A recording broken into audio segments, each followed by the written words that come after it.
Selamat pagi Bapak, Ibu, Saudara-saudari yang dikasihi dalam Tuhan kita Yesus Kristus.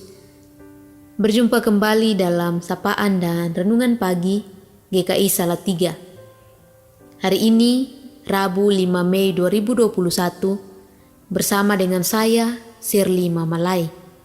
Sebelum kita merenungkan firman Tuhan, mari kita berdoa. Tuhan Allah kami yang hidup, terima kasih atas cinta dan kasih sayang Tuhan.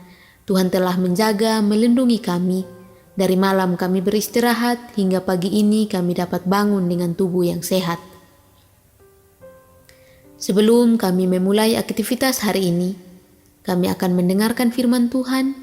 Biarlah firman yang kami dengar pada hari ini selalu dan senantiasa menuntun langkah kehidupan kami hari lepas hari. Berfirmanlah kepada kami ya Tuhan, kami siap untuk mendengar dan melakukan firman-Mu. Dalam nama Tuhan kami Yesus Kristus kami memohon. Amin. Bapak Ibu Saudara-saudara yang dikasihi dalam Tuhan kita Yesus Kristus, tema kita pada hari ini adalah setia kepada Allah membawa keberhasilan. Dan ayat Alkitab yang menjadi dasar firman adalah 2 Tawarik 26 ayat 4 dan 5 yang berbunyi demikian. Ia melakukan apa yang benar di mata Tuhan, tepat seperti yang dilakukan Amasya ayahnya. Ia mencari Allah selama hidup Zakaria, yang mengajarnya supaya takut akan Allah. Dan selama ia mencari Tuhan, Allah membuat segala usahanya berhasil. Bapak Ibu Saudara-saudari yang dikasihi oleh Tuhan kita Yesus Kristus, kata berhasil, itulah kata yang didambakan setiap orang. Setiap orang merindukan cita-citanya tercapai.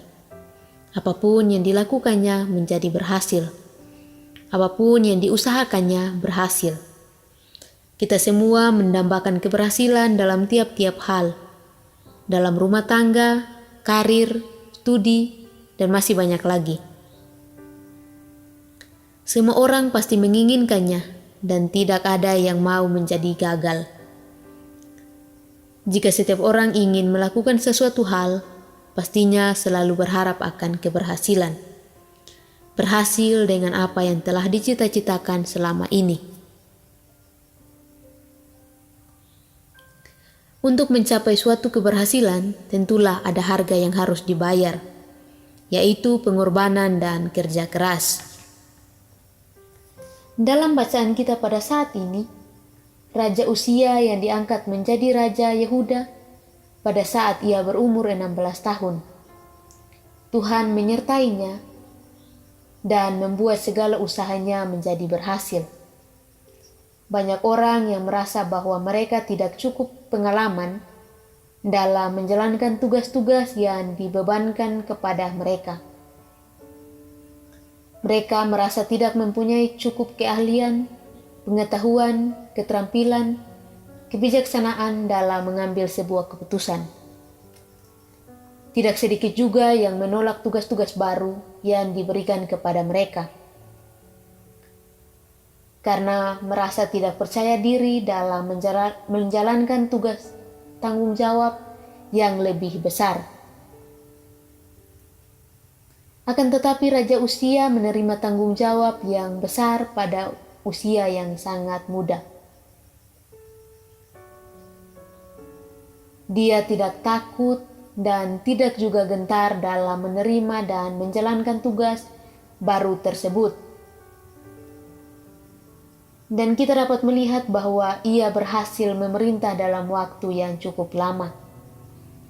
Yang menjadi kunci keberhasilan Uzia selama menjadi raja adalah ia melakukan apa yang benar di mata Tuhan. Ia tidak melihat umurnya sebagai suatu kekurangan, tetapi ia fokus melakukan apa yang harus ia lakukan. Dengan demikian, Tuhan senantiasa menyertai setiap langkah hidupnya.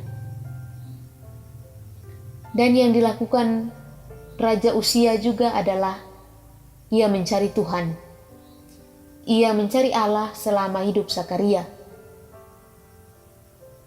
yang mengajarnya supaya takut akan Allah dan selama ia mencari Tuhan, Allah membuat segala usahanya berhasil. Raja Uzia selalu dan senantiasa mencari Tuhan pada masa pemerintahannya. Dan ia belajar untuk takut akan Tuhan. Tuhan menjadi fokus hidupnya dalam segala apa yang dilakukannya dan selama ia memerintah menjadi raja. Ia mengutamakan Tuhan dalam setiap langkahnya.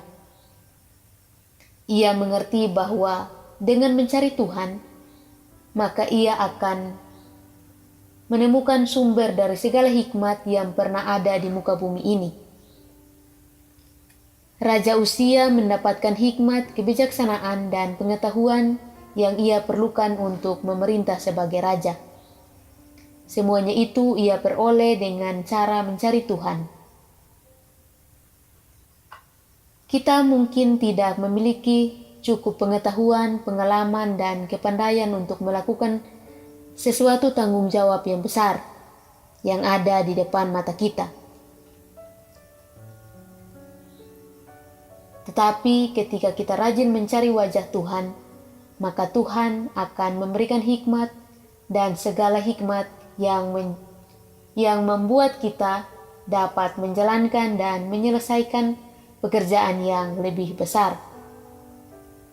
Tuhan akan membuat kita berhasil dalam setiap hidup kita, baik itu karir, studi, dan juga pelayanan kita. Yang penting ialah kita harus hidup benar di hadapan Tuhan dan senantiasa memprioritaskan Tuhan secara total. Sebesar apapun persoalan atau masalah yang kita hadapi, carilah Tuhan. Maka keberhasilanlah yang kita dapatkan.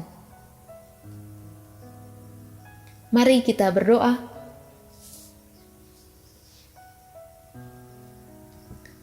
Kami bersyukur untuk hidup yang Tuhan telah izinkan kepada kami. Kami bersyukur untuk hari yang Tuhan berikan kepada kami. Dan kami juga bersyukur untuk segala yang Tuhan karuniakan kepada kami. Tetaplah Tuhan menyertai kami agar kami tetap setia mencari-Mu Tuhan. Dalam susah dan senang kami. Dalam segala yang kami rasakan agar kami dapat menikmati keberhasilan dalam tangan kasih-Mu. Dalam nama Tuhan kami Yesus Kristus kami berdoa. Amin. Selamat pagi, selamat beraktivitas, tetap semangat, Tuhan Yesus memberkati.